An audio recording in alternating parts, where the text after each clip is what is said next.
Very good evening, everyone. Thank you so much for joining us this evening for this webinar. Um, Please quickly type a yes in the chat box if you can hear me and see the four of us on the screen. I'll be shortly introducing everyone over here.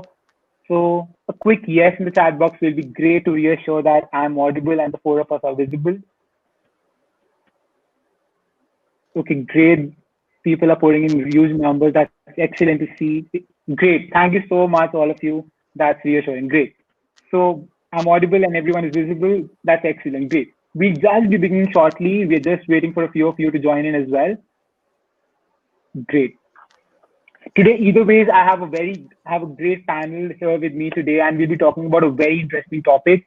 So we'll be covering the domains of humanities and liberal arts and the scope these have during these testing times as well. So it's a very interesting topic, and I know social sciences, humanities in particular, have a great seat in terms of career opportunities. And I have a great panel with me. I'll be just introducing them shortly. And also a few ground rules before we begin. Please use the chat box to ask all the relevant questions. You can mark the circle with a question tag so we can note your question and keep answering them. We have the Mindler team online. We'll be answering your questions very regularly and on a real-time basis. And we actually make an effort to answer your questions, all the possible ones. So please, you can see a few names already. Like Dipankar is there. He's already texting on the chat box. So please don't hesitate. Ask whatever questions you have. We'll be sharing our email IDs also. So please feel free to get all your questions answered during this time. And also, we have a lot of interesting things to talk about. So please stay tuned and pay attention to this. And to be honest, if you have questions prepared, you can answer them later after the webinar. We have a 5 to 10 minute slot at the end after we're done with our discussion. And also, I would request everyone to maintain the decorum of the webinar and not to use anything that is offensive. Please make sure your language is appropriate here because we have a lot of students here and we hope you respect the decorum. That's great. So we have a great number now. So I'll quickly introduce everyone and then we can begin. Great. So first we have with us Ms. Kali Singh. Ms. Kali is a career counselor at Queen's University, Canada. She believes that university student life contains many opportunities for transformative learning and is honored to support students during this pivotal moment in their lives. It is a great privilege for her to guide students as they set goals, develop skills, realize the power of their experiences, and grapple with big choices about the lives they want to lead. Kali's own career trajectory, like many, has not been linear. Her past experience includes roles in academic advising, international admissions, health promotion, and faith-based community building at universities in Canada and the United States. Kali is a proud alumna of the Queen's Undergraduate Honors Program in Psychology and earned her Master of Science in College Student Development and Counseling at Northeastern University in Boston. Kali, we're glad to have you here with us on the panel. Thank you. I'm so glad to be here. We also have Ms. Deepa. She's an international student recruitment specialist. Deepa has over 13 years of demonstrative experience in the field of higher education, a bachelor's degree in mathematics and education, and a master's in HRM. Deepa has been working towards building an ideal platform for both education institutions as well as students within Southeast Asian region. She has worked with some of the most prestigious universities based out of the UK and the US in the past, and currently is associated with the Queen's University, Canada. We welcome you, Deepa. Thank you so much for joining us. Thank you. And of course, we have Mr. Pritchard, who is everyone's favorite. PD sir is professionally trained from Harvard University. Sir is one of the leading life coach, motivational speakers, and career coaches in the country. With over 20 years of experience, he has mentored and trained more than 2 million students across domains and regions. Understanding students' aspirations along with their aptitude and motivating them to achieve excellence has kept him busy for over 2 decades. His insights about people and situations and analysis of human nature make him one of the most sought after career coaches in the country. Thank you so much for joining us, sir. Thank you. Thank you, Abhishek. Perfect. You're most welcome, sir. And lastly, I'm here. I'm Abhishek. I'm a career coach in Mindler as well. Lastly, I want to just begin with, I want to welcome our panelists again. Thank you so much for joining in. And thank you so much to the audience. You've come in huge numbers. That's excellent and appreciated. So without further ado, I would like to begin with the discussion about the world of humanities and liberal arts and what it entails. Sir, I would hand over the floor to you. Thanks, Abhishek. I hope I'm clear, visible, and loud and clear. I also welcome Kali and Deepa on behalf of Mindler, and we are very happy. And students, it's a great opportunity. I was just talking to Kali, talking about technology and how technology breaks the barriers. Kali is right now. It's morning for her. She's in Canada, and all of us. Deepa, where are you right now? Pritchard, I'm connected from India, from Noida to be Oh precise. wow! At least three of us have a common Same. line. We are close by Gurgaon, Delhi, Noida, and Canada, and of course we are brought live to you all thanks to Mindler. All right, dear students. First of all, congratulations to many of you who got your 12th class scores already, and many of you will be getting it in a day or two. So great, congratulations. Let me also say in the same breath, this year, you know that getting your results have been, it's been a difficult exercise. And this year there is a possibility that the merit as far as colleges and your premier universities is, if I can play the devil's advocate, the scores are going to be very high this year.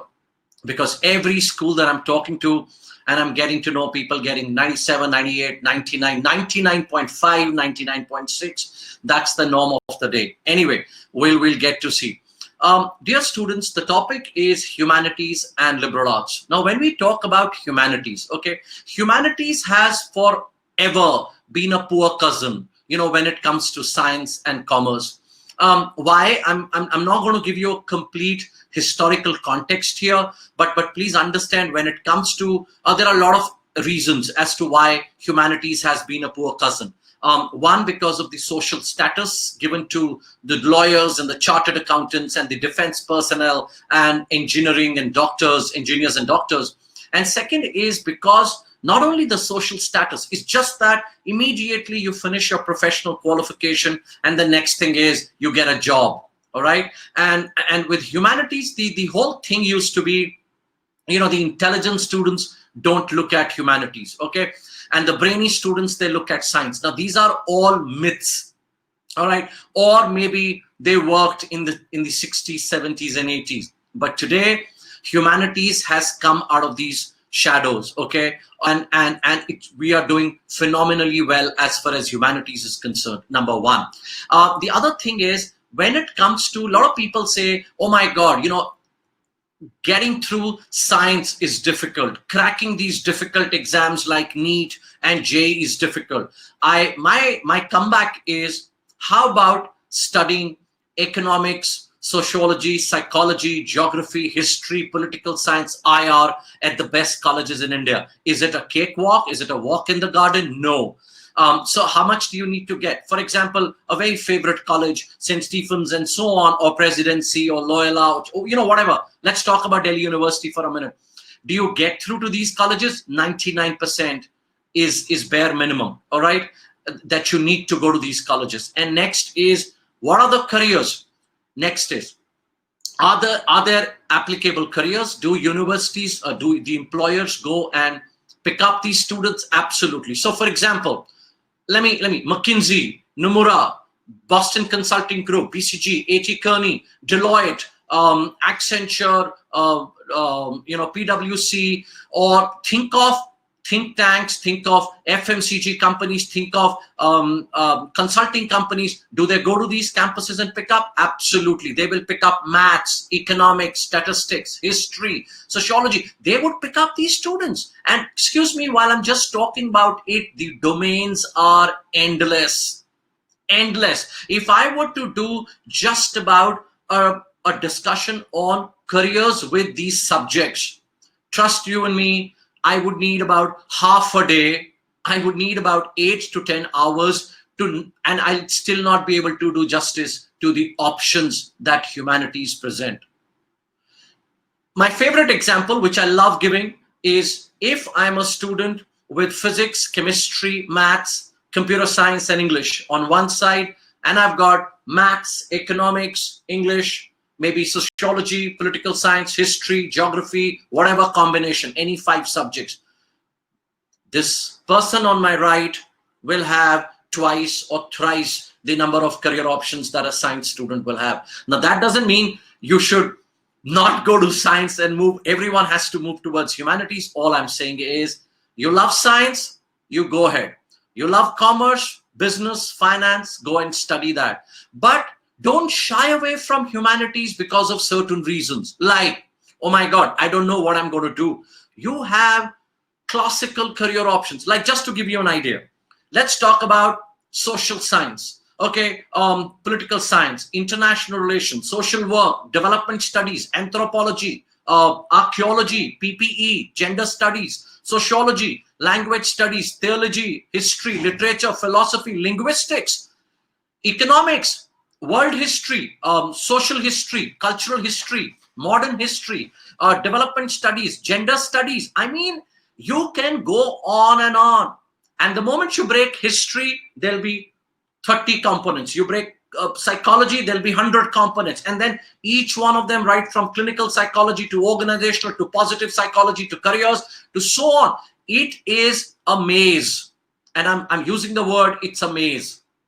There are so many career options. Think about it. And I haven't talked about law.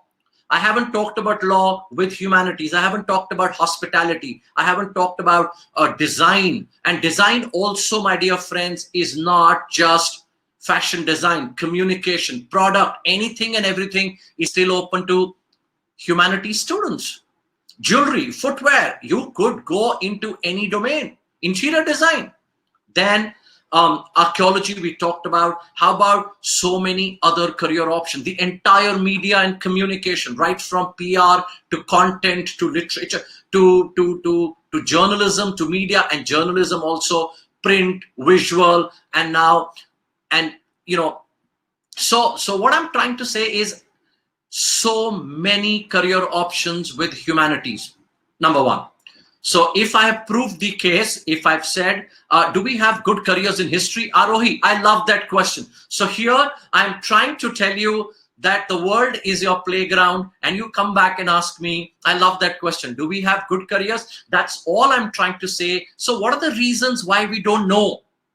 So tell me, Arohi, I'm asking you, okay? So let's look at, do we have any well-known entrance exams in humanities? Like JEE, NEET, CLAT, and so on. Not those famous ones, right? So therefore, people don't have too much of awareness, okay? And also, please consider the fact that if there are 100 students passing out of 10th class, almost about 60% plus move to science. And another 20-25 move towards commerce. So therefore, you are looking at only 10 to 15%, 20% people looking at humanities. So lack of awareness is one thing, huge lack of awareness. And second, it's because, so people will ask me questions like, excuse me, like, Devina, is humanities good for IS preparation? Absolutely, but that doesn't mean I need to take humanities and humanities only to make it to civil services. I could come from any background. There are a lot of careers which are called stream agnostic. I mean, you could come from any career. Okay, anyway, having talked about humanities, all right, I'll just rest my case here. Economics, we've done so many webinars on economics, on media, and so on today. Now let's talk about what is called the interconnected or what you call interdisciplinary area called liberal arts. Another one of my favorite argument or a line is India, at one point of time, we were one of the pioneers, okay? One of the pioneers as far as liberal arts is concerned, okay? And then, of course, thanks to the entire history, British rule, and how we went from liberal arts and arts to a society where engineers and doctors need to be brought in. Okay, then technocrats, and so on. So it's the entire evolution. And please go through any country. When a country progresses and when the social status and awareness increases, people become more enterprising and look at these options. So today, my dear friends, whether it's the IITs or the IIMs or or the MITs of the world. You will have, so when you go to the Indian Institute of Technology, they will say with pride, we have a social science and a humanities department, even within the IITs. It's because the need of the hour is there. Now, there are a lot of areas why, a lot of words that we use for humanities students. We talk about critical thinking, we talk about design thinking, we talk about a lot of these words that have been used. We talk about communication overall. When we talk about study, culture, society, that's when we start taking these names. The other thing that we need to talk about when we look at liberal arts. So before I break into what is liberal arts and I take you through, we have Kali here, who's the best person to right now talk about liberal arts. Kali, would you want to talk about humanities and liberal arts the way you look at it from a career counselor perspective, please? Sure, absolutely. So first of all, thanks for having me here today. I will say at Queen's, we have a Faculty of Arts and Sciences, which is the biggest faculty at Queen's, and we have lots and lots of students both from Canada and from all over the world who join our Faculty of Arts and Sciences and study different humanities disciplines. Now, I think our outlook is that a lot of students do go on to careers that are directly related to what they studied. So for example, if you studied economics, then maybe you go on to work as an economist or as a business analyst or as a data analyst. But we also have lots of folks who go on to careers that are not directly related to what they studied. And I can get into that a little bit more later on when we talk about the different kinds of experiences that you can gain on campus, because your major or the subjects that you study is only one small piece of your career development.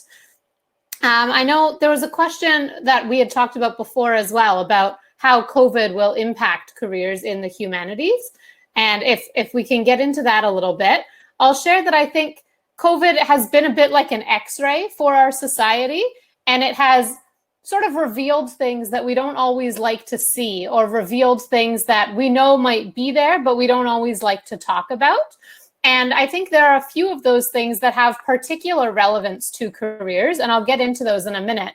But the idea behind that is that those things have always been there in our society. We might just have not paid attention to them before.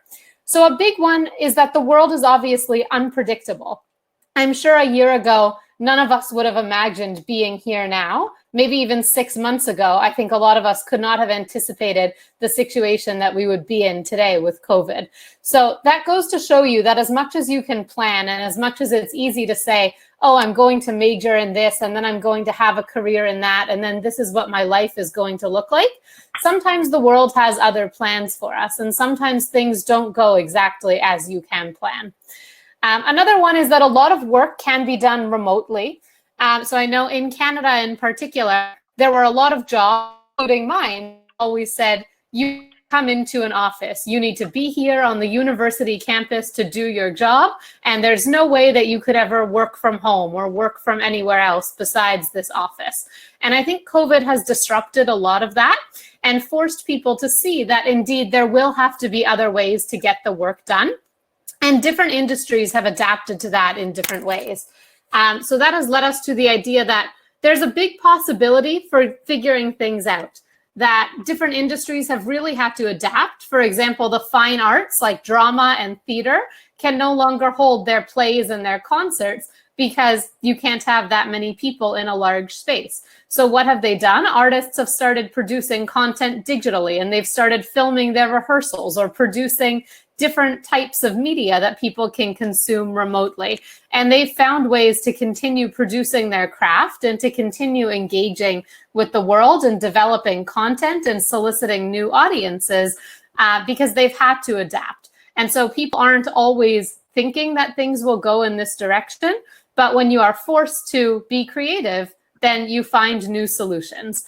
And that goes to show that adaptability, both for individuals and for different industries, being able to try new things and figure things out as you go along can really be an asset. So again, I want to emphasize that planning is helpful, and it's a good idea to have a sense of what you want to study and where you want that to take you. But it's also a good thing to be open to possibilities and to know, as was said earlier, that a degree in the humanities, for example, can open you up to a whole lot of different career options. And you might not know exactly what you're getting into when you start.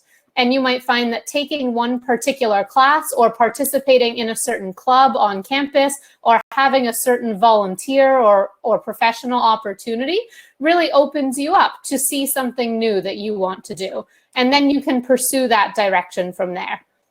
I often say as a career counselor that studying in the humanities, really in any degree, but especially in the humanities, seems to me like the beginning of a movie, where you might know at the beginning of a movie, they often show like a picture of the big city with all these lights and they're all a little bit blurry. And then maybe the movie shows some lights in better detail and they kind of go in and out focusing on different lights.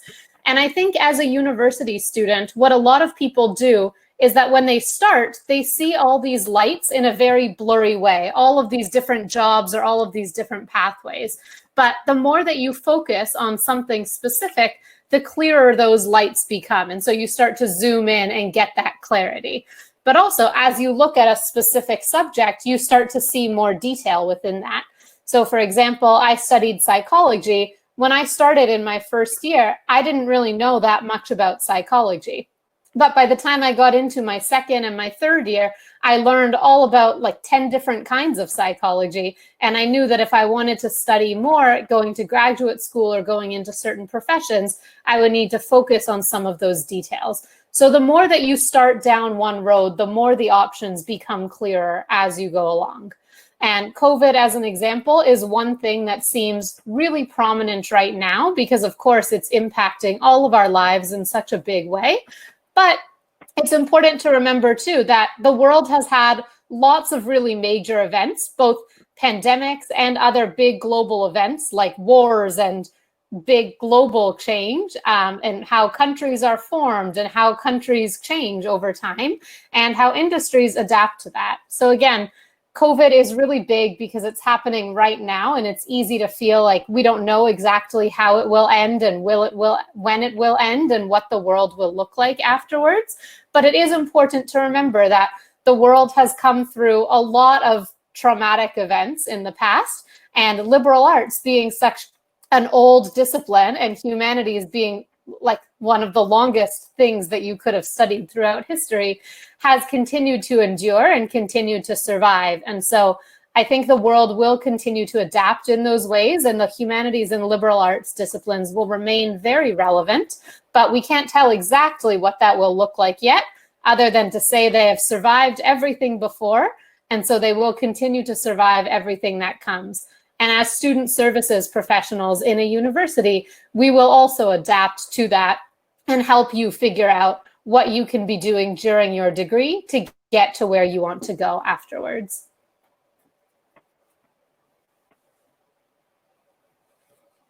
Absolutely, Kali. I think that was a great piece of advice. And especially, I think Sir would agree what he spoke about the COVID-19 scenario. In fact, that is one question I had in mind for you as well. So I'm glad you covered it up, because we can rightly say COVID-19 has brought a very clear picture in our minds about how to deal with uncertainties and come up with better ways.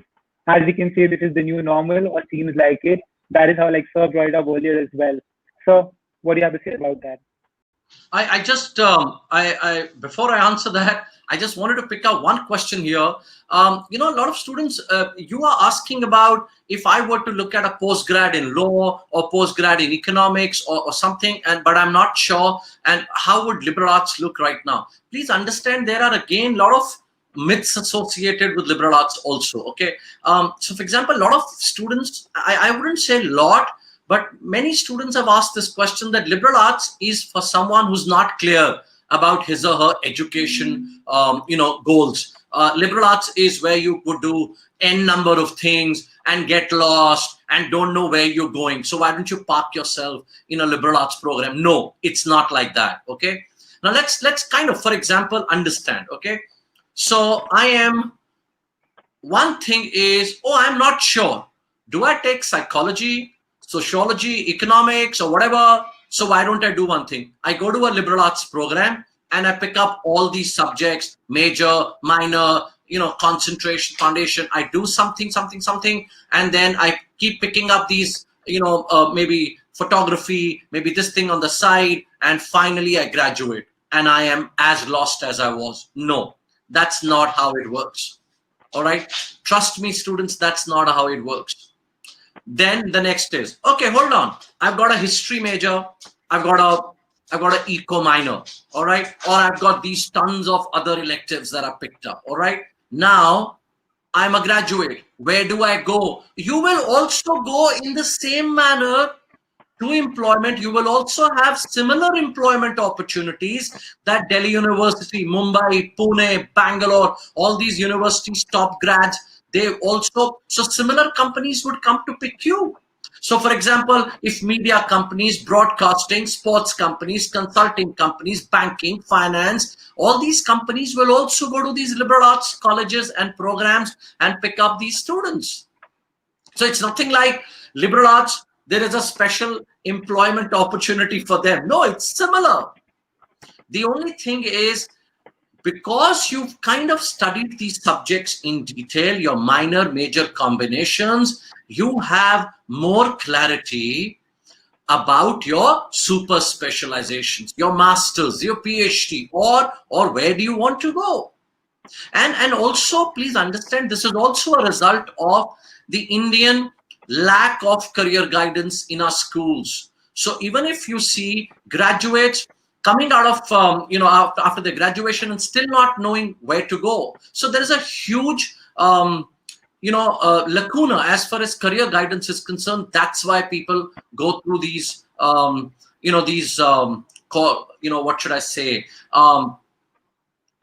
It's like it just becomes a kind of a norm or a position or a perception. So my dear students, my request is break away these so-called perceptions and look at them. These are brilliant career opportunities.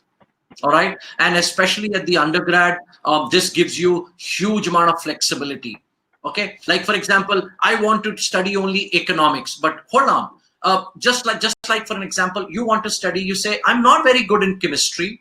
I love physics, but hold on. I have huge interest towards history. I also want to study about human behavior, but how does that go in sync with physics? Oh, it can.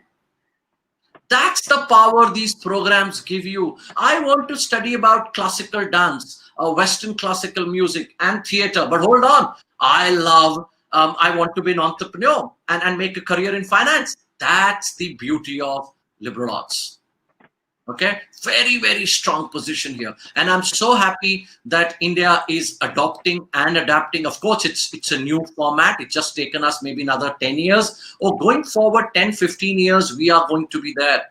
We will have, again, the flexibility that international universities provide. And I'm very happy that we have Kali and Deepa talking about Queen's University here. Kali, do we go back to you as to how do you visualize liberal arts? Sure. So we value liberal arts in a lot of ways at Queen's. We have many different majors, like many of the ones you've listed so far: sociology, drama, history, economics, politics, global development, and so on. And so students at Queen's take a general first year, which means if you were to come to Queen's, you would be a student in the Arts and Sciences program. You do not have to pick a major. In fact, you cannot pick a major in your first year, which means you get to choose all of your classes. So what you want to study first year, and then at the end of your first year, you decide what you want to major in. And that's nice because that, again, leaves you open to those options. So it means maybe you come in thinking you really want to study politics. So you take first year politics and you take 4 other classes that you choose. And then you find that you actually really like one of your classes, global development studies, much more than politics. So you end up actually not taking politics, but you major in global development studies. And you can have a minor if you want, but you don't need to have a minor either. So if you wanted to take a minor in politics or in economics or philosophy or religious studies, then you could do that.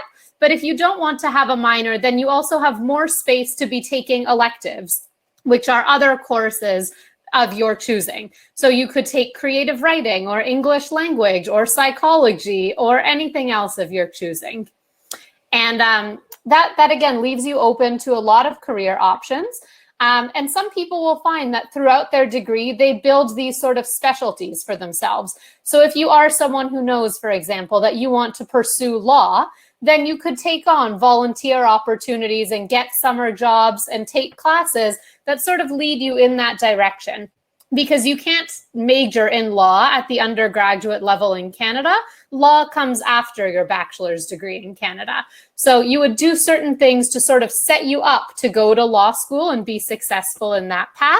But it doesn't mean that you have to study law. People who go into law school come from all different kinds of bachelor's degrees.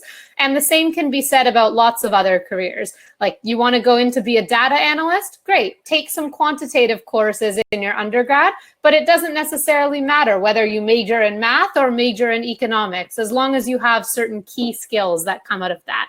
So what we focus on throughout the arts and sciences faculty is helping people develop these key skills that are going to help them be successful in a lot of different career paths. And those skills can come from your classes, like where you learn how to do research and write and give presentations, but they also come from your co-curricular experiences, also known as the things you do outside of class.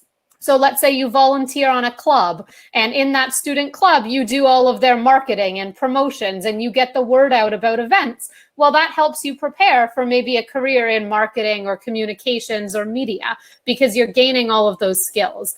And so Queen's also has a very rich co-curricular life where we have hundreds of student clubs and lots of volunteer opportunities and lots of work opportunities for students. So when you put together what you're studying and what you do outside of the classroom and how you spend your summers, then you get to build this experience that really sets you on a track that you want. But those tracks are not as defined as the boxes of what you can major in. So you have these boxes of you can major in politics or economics or global development, but no matter what you major in, you'll find that people end up pursuing a very wide variety of paths. So just because people majored in politics doesn't mean they all go on to be politicians and doesn't mean they all go on to be lawyers. They go on to do a lot of different things between them. Thank you. Thank you so much. Very, very wisely put. And students, we're very happy. I must share this. We are very happy to have such knowledgeable and well-connected and people from the higher education industry who are coming to spend this time with us and also disseminate information in such a profound way. Abhishek, I just wanted to you to take up this question. There is someone who's asked two questions from, for example, Queen's University. Do college admissions in Canada need SAT scores? That's one. Absolutely. What are the admission requirements for Queen's University? High school grades, subjects. So just pick up whenever. I would like you to, Kali and Deepa, to talk about these two questions. Just see wherever you want to paste them, right? Absolutely, sir. So I think, sir, I would perfect, sir. So I would now, in fact, I was going to just ask Ms. Deepa to walk us through how the Queen's Universities in particular and cover those questions. And of course, I'm glad, sir, you brought those questions up. We can, Ms. Deepa can probably answer that after that. Thank you, Abhishek. Can I run a quick slide? Yeah, thank you. Once again, welcome everyone. And I would also take this opportunity to kind of introduce the university to the fullest during the session. Very quickly, Queen's is one of the oldest public universities of Canada, formed in the year 1841.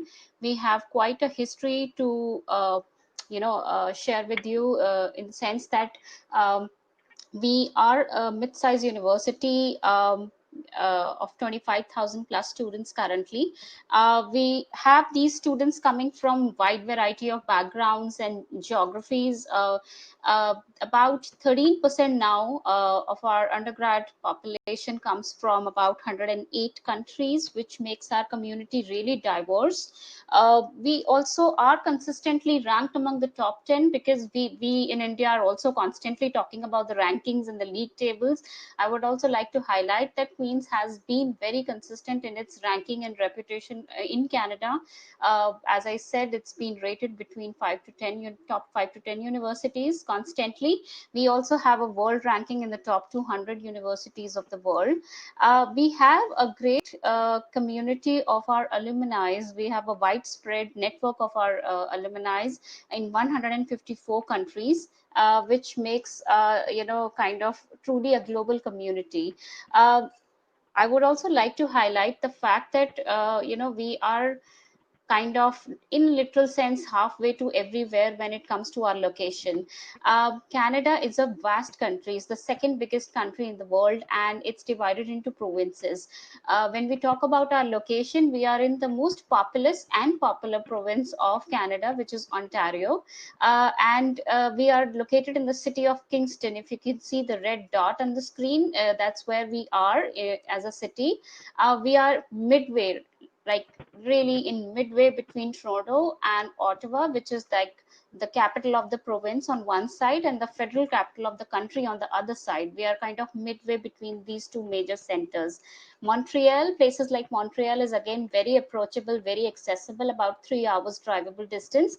We are also right on the borders. If you can see this line, the other side is United States. We are right on the borders and kind of touching the upstate New York part of US. You can reach US in about 45 minutes drive if you like. I would quickly take you through, besides, of course, as Carly mentioned, we have arts and sciences as our largest faculty, and we offer a huge portfolio of major and minors within the faculty.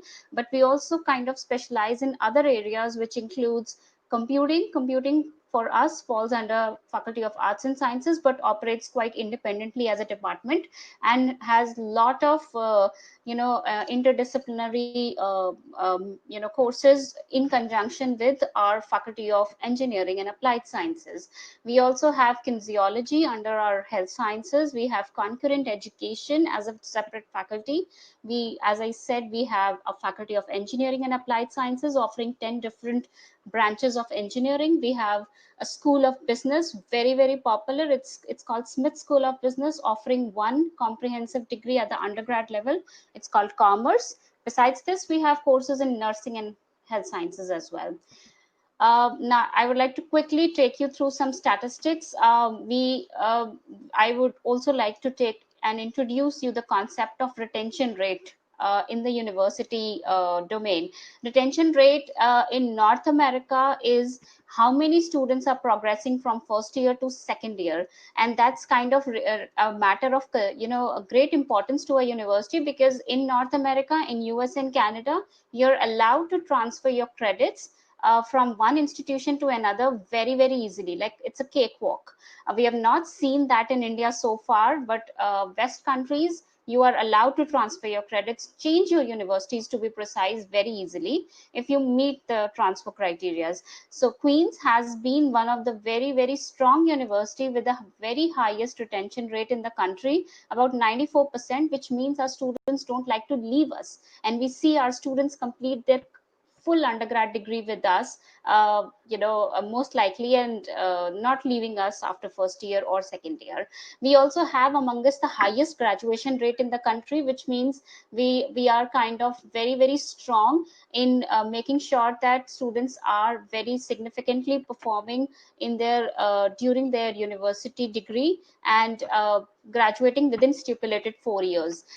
Employment rate, which is a matter of great concern and for all of the international students I see, is how we are kind of finally going to kickstart our career after this degree, after this investment. And we have one of the highest employment rates in the country, and I'm not just talking about the very popular doctors and engineers. I'm also talking about the musicians and the fine arts students and the humanities students for whom we are here today. Canadian degrees are very much kind of imbibed. They come with a lot of relevant work experience within your degree program. So at Queen's, we make sure that you have the right kind of experience, and I'll let Carly speak about the kind of relevant experiences that you can gain along with your humanities and social sciences degrees at Queen's, what kind of opportunities you have in terms of co-ops, internships, and and your final placements. But we have all these kind of opportunities within all the degree programs at Queen's. Queen's has heavily invested in international exchange. We have about 220 exchange partners in 40 countries. Queen's also welcome about 600 plus exchange students every year. So we are constantly investing and making sure that students attend at least one semester or maybe one complete academic year into one of the very, very prestigious partner university, and take their degree to another level. So make it extremely strong, dynamic, and gain as much as possible from this program. Finally, I would like to touch upon, and I'm sure there are a lot of questions in the chat box about the entry requirements, about the academic requirements. From India, we popularly have three different types of curriculums. We have our traditional CBSE and ISC, the national curriculums. We also have now very, very vast, number of schools now available which offers an IB curriculum or a GCE curriculum like A levels. When a student apply from a CBSE or ISC school in India, we are looking at a range of 80 to 90%, especially if there are more students who are seeking humanities or social sciences courses at Queen's. We are looking at an 80 to 85%. You could come from any combination of subjects. There is no prerequisite subject to get into a BA program. For IB students, this range is 32 to 33 IB points. Again, no particular subject is a prerequisite. You can have any combination of subjects. At A levels, we are looking at, for humanities, we are looking at 2 Bs and an A at 3 A level subjects. IELTS is highly recommended for visa process.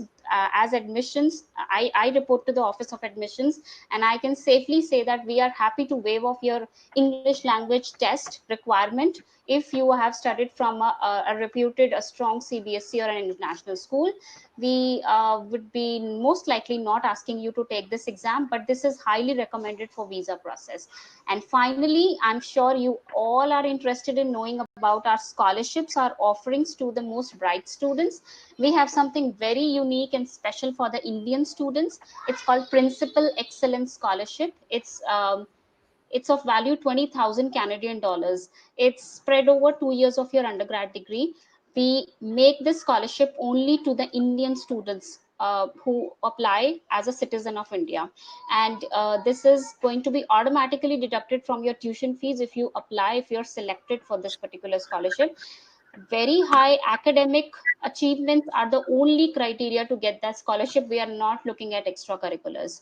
We also have some international scholarships and some first year scholarships of $1,500 and $4,000. You are automatically considered for all these scholarships. There is no separate application form. I will wind up here without taking further time because I know there's lots to be discussed. Thank you, Abhishek. I hope I've answered most of the admissions question, but I'm here to answer if there's any more. Perfect. In fact, I have a question for Kali here. Like you also mentioned that. Kali, can you quickly just shed light on what, according to you, is the highlight of the liberal arts and humanities studies at Queen's?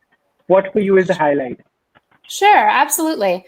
I think the arts and science experience at Queen's has many really great aspects, some of which were there even when I was a student, but some I have seen develop even more in the past few years. So one that I've already mentioned is that there's a general first year. So you don't have to select your major right when you start. And I think that's very helpful to people who might be open to changing their minds or who might find that they study one thing and they really like that. So then they move towards that. And it makes it a bit easier to figure things out later on. You don't have to commit to all of your decisions right from the start. So that's nice. Queen's also has a lot of certificate programs that you can pursue alongside your bachelor's in arts or science. So no matter what you major in within arts and science, you could also take one of, I think it's about 10 certificates now. And the certificates are in more interdisciplinary subjects that are not majors on their own, but might still be things that you're interested in. And those could be things like international relations or intercultural communication or law or business, which you could take from the Smith School of Business, or entrepreneurship and innovation, I think, or creativity and innovation is a certificate program. And so there are a lot out there.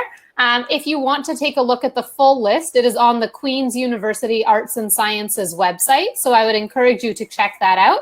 And I do have a slide with some of the key websites that I can show at the end if you're interested. Outside of those certificate programs, we also offer a lot of experiential learning opportunities.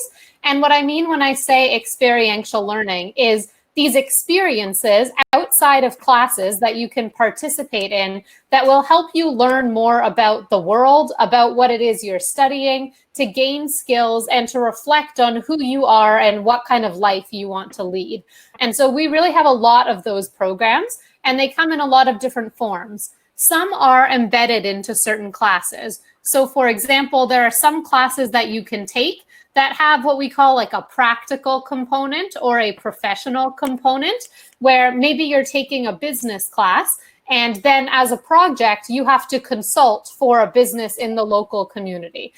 This was actually something that when COVID hit and a lot of small businesses in Kingston had to close, Queen's was a school that was contacted to say, like, let's set up some teams of students who can work with local businesses to help them develop strategies for recovering from COVID, basically.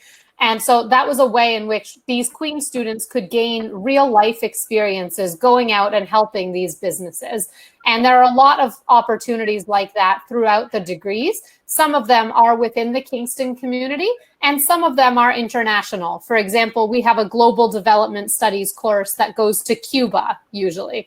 We have students, and they go to Cuba to learn about history and development in Cuba and local community initiatives and sort of thing. We have other programs that have classes that you could opt into that also go abroad for a short term as part of a class. And that can be a really valuable experience for people. We also have a lot of internship opportunities. So I think we are one of the few schools that does not a co-op program exactly, but a 12 to 16 month internship. So that means you can participate in what we call QUIP, the Queen's University Undergraduate Internship Program. And that means between your second and third year, or between your third and fourth year of your studies, you would stop taking classes and basically have a job. And your job would be a full-time job, and you would be paid accordingly, like a full-time job. And international students can participate in this as well. We have international students do QUIP every year. And QUIP is open to students from arts and science, from computing, from engineering, and soon to be from health sciences as well. And we have tons of employers who work with us every year to hire Queen's interns. So we have a job board where employers will post these positions and say, I want to hire a student to do communications, or I want to hire a student to be a policy assistant, and so on. So they have lots of jobs that you could apply for. And then we also have an entrepreneurial track within QUIP. So if you are somebody who has really creative, big ideas and you have a project that you feel passionate about and you want to work on that, then you could work with our office to help develop an internship that will get you the opportunity to launch your own project or launch your own business venture. So the point of that 12 to 16 month internship is to give you a taste of what it's like to be in the workforce. And that can help you connect whatever it is you're studying or whatever you're doing in your liberal arts or humanities degree into how you see that relating to the real world or to what you want to do after graduation. So lots of people find that they really like their internship, and their QUIP internship is a great experience for them. And then sometimes they're actually hired into work at that company afterwards, because now the company already knows you, you've worked for them for 12 months or 16 months, you have a really good sense of what that lifestyle could look like, and they trust you and they know your work ethic and you know that you'll be supported there. So that works out for a lot of people. And for people who are not hired back to work at their internship, or for people who do not want to work at their internship site long term, they still find that graduating with that 1 year of work experience really puts them ahead of a lot of other graduates when it comes to finding a job after graduation, because you have a year of practical experience doing the job that you're now applying to do, where a lot of students don't necessarily come in with that opportunity. So certainly having that opportunity to gain that experience during your degree while you're still considered a student is really helpful for a lot of folks. We also do have a lot of opportunities to connect with employers outside of those internships. So even if you're not somebody who wants to spend a whole year doing an internship, but you want to learn a little bit about an industry, we usually have lots of employers, hundreds of employers coming to campus every semester, usually in September and October, and then again in January and February, to offer what we call information sessions, where they share information about their companies and what work their company does and what kind of roles they're hiring for and what kind of things they look for in their applicants. And right now with COVID, of course, we can't be having those employers on campus, but we are still making a way for them to be set up in the internet and to offer those information sessions online. So even in the age of COVID, there is a good opportunity for our students to be connecting with employers and to be hired from our job board and from those information sessions into a really wide variety of roles. And then the last thing that I think is a huge highlight and really a signature or a hallmark of the Queen's experience is these co-curricular opportunities. So as much as we do have really great research experiences and really great classes and really great study abroad and exchange opportunities, Queen's also has so many opportunities for people to participate in campus life outside of the classroom. So pretty much no matter what you are interested in, you can find other people who are also interested in that thing, and you can find people who are working towards making campus life better or making that thing more prominent, whether that's putting on theater shows, writing for campus newspapers or magazines, helping local businesses, serving in soup kitchens, or volunteering in homeless shelters in the local community, developing apps to help people on campus make their lives easier or more efficient, teaching people on campus other things. There's so much going on. We have a very active campus, and that is, again, another way in which these co-curricular opportunities and the things that you're involved with outside of the classroom can really help you also prepare for a career. Because being successful after graduation is not only based on what you studied. Most people will not be hired into a job just because they say, I have a degree in economics, hire me to do the job in economics. Well, there are lots of other graduates in economics, and many of them come with other things. So the way that a lot of our graduates is competitive is because they're able to say, hire me not just because I have a degree in economics, but also because I have some experience, let's say, doing an economic analysis for a campus club, or writing proposals to get new grants or funding or scholarships to help this initiative grow on campus. And so they're really able to demonstrate a lot of the professional experiences that they've had, not only within their classes, but also outside of their classes. And I think that also makes the journey of going to university richer and more enjoyable, because it's not just about what you're doing in the classroom. It's really about who you are as a whole person and what you want your whole life to look like. And through being involved in those co-curricular things, you also meet lots more people on campus, you expand your perspective, and you can become either more well-rounded if you have many interests, or more sharper and more specific, more specialized if you have one interest that you want to do a lot of. You have all the options in front of you.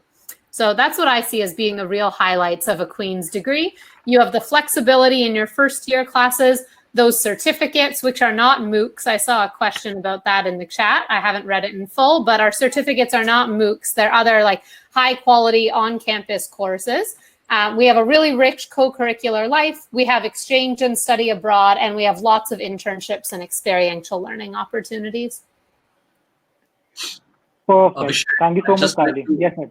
Yes, sir. I'd just like to point out something which is very well put by Kali when she talked about, two economic students, one coming for just a degree and the other coming with not only multi-skills and also a lot of experience and exposure. Dear students, if you talk about, if I could kind of, talk like a futurist here, let me tell you, if I look at India as to where we were and where we are going, all right? Let's go back to 1990s and early 2000. we were still sticking to very clear boxes, okay? So if it's engineering, science, commerce, humanities, and there was hardly any play. Down to 2020. To the 2020, we're seeing boards being flexible. We're looking at higher education being flexible. We are talking about employers being flexible, okay? Now, going to 2030 and 40, how does the future look like? It's at one point of time, we were generalists. Then we got into very, very specific skills. We are again going back to interdisciplinary skills being very essential. If you have to survive in the world, so I'm looking at psychology. I'm also trying to understand how to connect with people. One, from a behavior perspective. Second, communication. I'm also learning technology. All right, because look at what COVID has done to all of us. If you are technologically challenged, God bless you. So there are a lot of interdisciplinary skills. What if you want to set up your own practice? You would need to know what is entrepreneurial stint, how do you set up your business, what kind of connections, collaborations you need. So therefore, interdisciplinary skills is the way to go in future. Just like you have the technology institutions now bringing in a lot of other areas, like someone talked about philosophy. So how philosophy and law can coexist, how philosophy is required a little bit in psychology and in political science and so many other areas. So this is going to be the age of interdisciplinary skills or areas. Abhishek, over to you, please. Absolutely. So I think that's a very relevant point that Kali explained, and you, of course, have cleared that. One last question I had was, Kali, in fact, you or Deepa, either of you can answer that. A lot of international students are concerned about how the scenario looks like. So I just wanted to answer, what kind of provisions has your university made to, make sure that students are safe and secure during this time? And moving forward, of course, there will be a different norm. So can you just shed some light on that? Kali, you want to take that, or? Sure, I can take a little bit of that. I will say, from a safety and security standpoint, for the international students who were on campus when COVID hit, they were allowed to stay on campus in residence if they desired. So if it was not feasible for them to go back to their home country, or if they did not want to return to their home country, they were allowed to stay in residence on campus for at least a few months. And then that gave them some time to figure out other options. If they wanted to stay in through the summer, then they could find housing off campus, because a lot of the domestic students on campus left Kingston to go back to their hometowns within Canada. So having that extra time, I think, allowed international students to feel more comfortable and to feel like they had some time to figure out their next steps. Within residence, for those who stayed, most students did move off campus. Like most domestic students went back to their hometowns. So then for the students who stayed, whether they were international students or domestic students, they were moved to be in buildings where they were more spaced out from each other. And the dining hall system was changed so that it was basically takeout only. So you weren't coming in, and unfortunately you couldn't sit down with your friends anymore and spend an hour eating dinner together. But all the food spaces on campus still remained open. So there was still an opportunity to eat on campus and live on campus and maintain safety. Kingston is a smaller city, so we were not hit hard by COVID in the same way that a lot of large cities were. We did not have any outbreaks on our campus in the spring or in the summer this year. And the university has taken really strong precautions in terms of installing like sanitization stations. And now the city of Kingston has required masks inside all buildings and businesses. So we are doing really well at maintaining physical distancing and keeping up the clean space and ensuring that everyone who does live here, whether they're on campus or off campus, is safe. The Canadian government has so far also been quite supportive of international students. They have provided a number of different funding programs for students. Some are for domestic students only, but some are also open to international students. So for students who might have lost a summer job opportunity, or who might have graduated and not been able to get a job right away, because of COVID, there has been some support from the government, and we have tried to, as much as possible, support international students who have chosen to stay or who have chosen to come to Canada for their education. We are still planning to keep some of our residence spaces open for the fall. So for students who are just starting, we expect that, because usually it's mostly first year or new who live on campus. Again, we are not filling up our residence buildings like we normally would. Normally we would have thousands of students live on campus in the fall. This September, it doesn't look like that's going to be possible. So we are only going to have a small number of students, and it looks like most of those students will be international students. We will be allowing international students to move into their residence spaces 2 weeks before classes and 2 weeks before campus activities would begin, so that they have time to quarantine. We might be implementing some additional procedures, like perhaps an airport shuttle, because Kingston, the city where we are, does not have a major airport. So usually people would take international flights into either Toronto or Montreal. And so there might be some option of trying to get people to Kingston all together rather than having to put people on trains or buses. But I don't think any details of that are finalized yet. The situation in Canada right now is looking pretty good. So we're hoping to keep things where they're at with COVID and ensure that we don't have any major outbreaks related to campuses sort of reopening, either partially or fully. But we also recognize that it is possible we could see some more cases, and we do have the capacity to handle that right now. Perfect. I hope that answers your question. I hope that answers your question. Absolutely, that's perfect. Thank you so much, Kali and Deepa, for all the information you've given us and shared with us. Pritchard, sir, I would like you to give a closing remark. And yes, sir. Sir, you muted. Sir, we can't hear you. I'm sorry. I just have one question before our guests say goodbye. Kali, you've been a career counselor, right? Career coach. Yes. And you also happen to study psychology. My question to you is,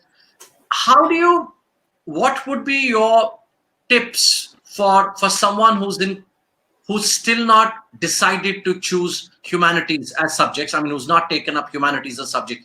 What is it that you would say humanities opens up what kind of doors from you, not from career perspective? What kind of personality, skills, what does humanities do for students? If you could share that. There are many young students listening to us. So what does this education do? Sure. I think studying humanities broadens your perspective of the world in a lot of ways. Humanities is kind of like the study of humans and the study of society and how we got to be where we are today. So if you are somebody who wants to understand big questions about the world and wants to understand big ideas and where they came from and where they might go in the future, and you like thinking deeply about big ideas and big subjects, you don't necessarily want things that have an easy answer. You're not necessarily looking for math that has one right answer and all the other wrong answers, but you like those shades of gray in between, and you like asking questions and figuring things out, reading a lot, writing a lot, then humanities could be a good subject for you to study. It will open your mind to learning a lot about the world. Depending on what you study, you'll learn different things, but you'll probably be learning a lot about different countries and different cultures and different systems that make up the world. So if you're somebody who only likes to think about a very specific thing at a given time, then humanities might not be the best fit. Maybe you're more of a specialist in one subject. But if you want to start to see how these pieces fit together, then humanities is a great subject to study because it can be very interdisciplinary and it can help you answer those big questions about the world. So it will probably challenge you to think about things differently than you have thought before, but it will also broaden your mindset and help you understand the world in ways that you might not understand right now. And it will help you understand people and understand how people around the world behave and why they behave that way and how they got to be that way and how they work together or don't work together very effectively. Kali, if you were studying in India right now, and if this question was asked to you in an examination, you would have got 100 on 100. Okay? All right. Thank you. you would have made it to the top colleges in India. Oh, I'm And by getting 100 marks, beautifully put. And I love the answer. Dear students, thank you so much for being with us. Kali and Deepa, any last word, suggestion, comments, and if you would like to share your email ID with the students, they'll be more than happy to write to you. Anything, please. Your last comments, please. I would just say, we have this very interesting video also out for the students who are starting this year, which says, don't put pause, don't stop. We are, with the pandemic, we have challenges, but we also have immense opportunities coming in. And the class of 2024, who are starting in 2020, is going to be remembered forever. So for a long, long time. So I would say, wherever, at whatever point of career you are in right now, whether you are a high school student or you are a graduate already, please look into the future with a lot of possibilities and positivity. I've got my email ID. I'm going to share with you on the chat box. At the same time, I'll hopefully write to you also with some details and summarize our discussion over an email sent to you shortly. Feel free to connect with us. I am available in India locally, so feel free to drop a line, and I'll be happy to connect with you sometime later to answer any questions. If you have a question for Carly, we'll obviously pass on to her, and she'll be able to get back to you. Thank you so much once again for your time today. Yeah, I echo all of that. Thank you so much for having me and for engaging in a really good discussion, both verbally out loud and in the chat. Everything that I saw, I was really impressed by and got to respond to. So thank you for being here and for asking some really good questions and for listening to our answers. I would echo what Deepa said in terms of saying, do not stop, and feel free to know that the world is in flux right now. And of course, we don't know exactly when it will end or what it will look like on the other side, but it is a good thing for you to generally keep moving forward and to know that the world will always have obstacles. And if you know what you want, you can go after it, even in the face of some of these obstacles in the world. Certainly, there are some obstacles that you might not be able to overcome, of course, but to the extent that you can, I think it is helpful for you to move forward and to feel like your own sense of purpose in life has not been extinguished by this virus at this point. I will also add, if Abhishek, would you mind sharing the slides that I had again? Would you mind sharing the slide that I have? Because I have some websites at the last slide that might be helpful. Oh, thanks. 1 second. So these were some of the things that I talked about throughout, not much new information there. One thing that actually might be helpful is a resource from our website. My office produces what we call these major maps.